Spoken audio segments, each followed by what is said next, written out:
మన దగ్గర ప్లాట్ కొన్న వాళ్ళందరూ మన కాటేజెస్ లో సొకటొమ్ముగా బస్ చేయవచ్చు. తెలుసు కదా, మన దగ్గర మద్యపానం ధూమపానం నిషేధం. డబుల్ బెనిఫిట్ ఆఫర్ తో సిర్లసీమ 2. అందరికీ నమస్కారం. ఒక దురదృష్టకర సంఘటన.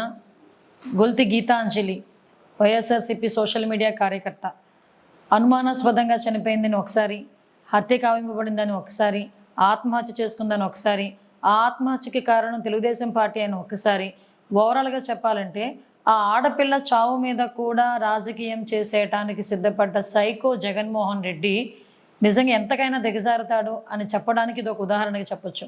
ఎందుకంటే ఈ అమ్మాయి యాక్చువల్గా ఒక యూట్యూబ్లో ఏదో చిన్న చిన్న వీడియోలు చేసుకునే ఒక ఆవిడ బాగా మాట్లాడుతుందని చెప్పి వైఎస్ఆర్సీపీ వాళ్ళు ఆ అమ్మాయిని ఐడెంటిఫై చేసి ఆ అమ్మాయిని ప్రతిరోజు ఆఫీస్కి తీసుకొచ్చి ఆ అమ్మాయితో కొన్ని వీడియోలు చేయించి తద్వారా అమ్మాయికి కొంత డబ్బులు అమ్మాయికి ఇచ్చేవారు. అమ్మాయి ప్రతిరోజు కూడా తెనాలి నుంచి విజయవాడకి జన్మభూమి ఎక్స్ప్రెస్లో ఆ అమ్మాయి వెళ్ళటం, ఆ అమ్మాయి అకౌంట్లోకి ప్రతిసారి కూడా అమ్మాయి రోజువారీ ఖర్చుల గురించి వైఎస్ఆర్సీపీ వాళ్ళ దగ్గర నుంచి ఆ అమ్మాయికి అకౌంట్లోకి డబ్బులు పడడం, ఇవన్నీ కూడా జరుగుతూనే ఉన్నాయి. అయితే రీసెంట్గా ఆ అమ్మాయి ప్రమాదవశాత్తు చనిపోయిందా లేకపోతే ఆత్మహత్య చేసుకుందా, ఇలాంటివన్నీ కూడా మనం పక్కన పెడితే ఆ అమ్మాయి చనిపోవడం అనేది చాలా దురదృష్టకరం.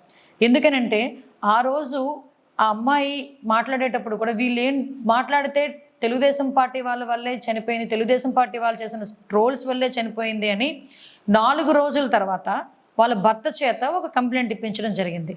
యాక్చువల్గా ఆ అమ్మాయి 7th చనిపోయింది. 7వ తారీఖున చనిపోతే 7వ తారీఖున చనిపోయేటప్పుడు కూడా ఆ అమ్మాయితో 2 వ్యక్తులు తెనాలి రైల్వే స్టేషన్లో ఉన్నారు. ఎవరు వాళ్ళిద్దరు? ఎందుకు ఈ రోజు వరకు వాళ్ళని ఐడెంటిఫై చేయలేకపోతున్నారు? అసలు ఎందుకు సీసీ ఫుటేజెస్ చూసి ఆ 2 పేర్లు ఎందుకు బయటపెట్టలేకపోతున్నారు? అది ఒక ఎత్తు అయితే, చనిపోయిన తర్వాత అన్ఐడెంటిఫైడ్ బాడీ కింద 2 రోజులు ఆ అమ్మాయిని ఎందుకు హాస్పిటల్లోనే ఉంచాల్సి వచ్చింది?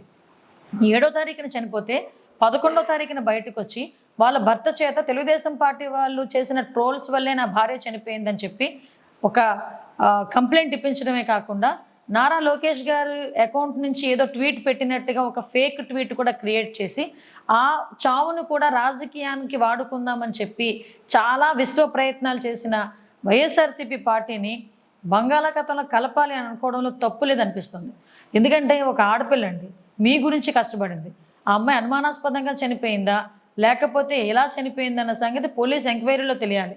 అటువంటిది అవన్నీ పక్కన పెట్టి అన్ఐడెంటిఫైడ్ బాడీ కింద, ఒక అనాథ బాడీ కింద 2 రోజులు ఎందుకు ఉండాల్సి వచ్చింది? కనీసం తన భర్తకి తన భార్య ఎక్కడుందో కూడా తెలియదా? తన భార్య ఎక్కడుందో తెలిసినప్పుడు ఆ రోజే వచ్చి అమ్మాయి బాడీని తీసుకొని తర్వాత పోలీస్ స్టేషన్లో కంప్లైంట్ ఇవ్వచ్చు కదా. ఎందుకు ఇవన్నీ జరగలేదు? మళ్ళీ ఇంకొకటి ఏంటంటే, మాట్లాడితే అటువంటి ఆడపిల్లల చేత తప్పుడు వీడియోలు చేయించడం అనేది వైఎస్ఆర్సీపీ తప్పు. ఆ అమ్మాయికి ఉన్నది 8 సంవత్సరాల పిల్లోడు.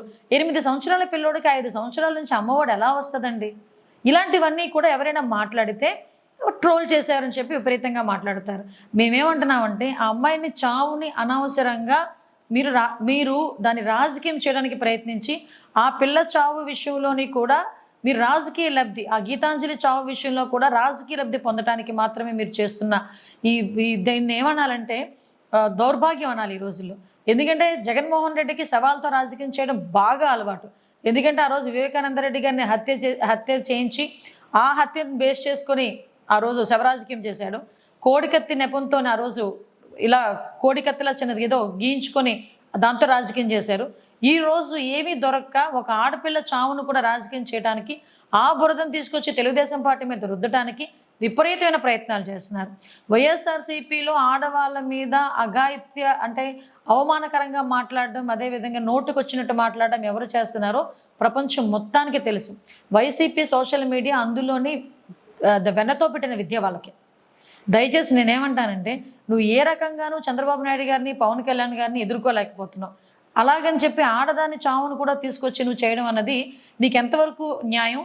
ఇది ఎంతవరకు నువ్వే ఆలోచించుకోవాల్సిన అవసరం ఎంతైనా జగన్మోహన్ రెడ్డికి ఉందని సంగతి తెలియజేసుకుంటూ, ఆ గీతాంజలి ఆత్మకి శాంతి చేకూరాలని, ఇలాంటి నీచుల రాజకీయ వ్యవహారంలో ఆ అమ్మాయి చావుని లాగొద్దని మనస్ఫూర్తిగా కోరుకుంటున్నాను. మరిన్ని వీడియోస్ కోసం ఛానల్ ని సబ్స్క్రైబ్ చేయండి. లేటెస్ట్ అప్డేట్స్ కోసం వాట్సాప్ ఛానల్ ని ఫాలో చేయండి. అండ్ లింక్ డిస్క్రిప్షన్ లో ఉంది.